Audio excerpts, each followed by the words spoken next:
The world has seen some gruesome events, from Pearl Harbor to the 1905 Antarctic Massacre, but none quite as devastating as the Polk War.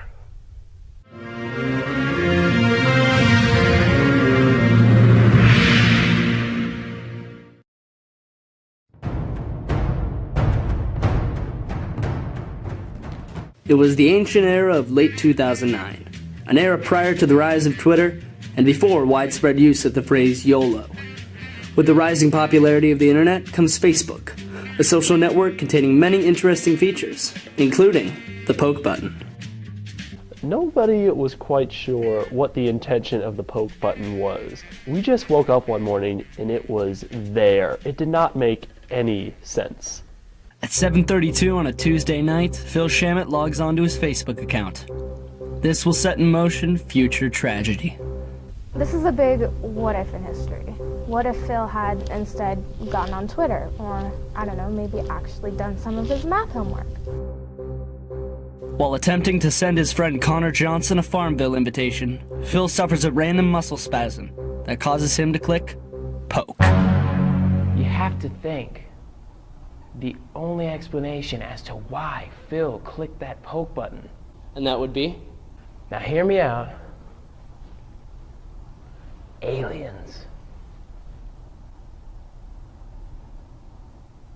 At 9:23 that night, Connor Johnson gets distracted from an essay he was writing over the novel The Scarlet Letter and logs onto Facebook. He sees Phil's poke and returns one of his own.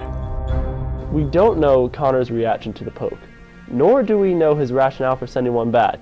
All that we do know for certain is that The Scarlet Letter is painfully, excruciatingly boring. The exchanging of pokes continues for over a week. Phil is the first one to mobilize his offensive by using the Facebook mobile app to send Connor a poke during a family dinner.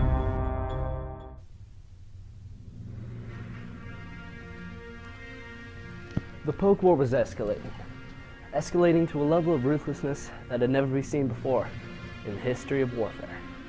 Despite a savage and deeply personal war between the two, Connor and Phil never really talked about it at school. They preferred instead to talk about football or who was winked at by that cute girl in math class.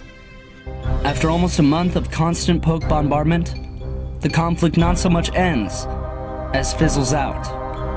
It seems that the two became annoyed with all the pokes and just forgot about it.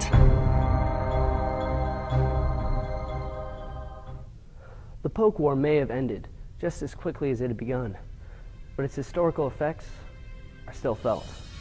Sure, no lives were lost, but in terms of time wasted, the results are devastating. There's no doubt in anyone's mind that it is truly a historic war. I've been Sam Gross. Good night, America.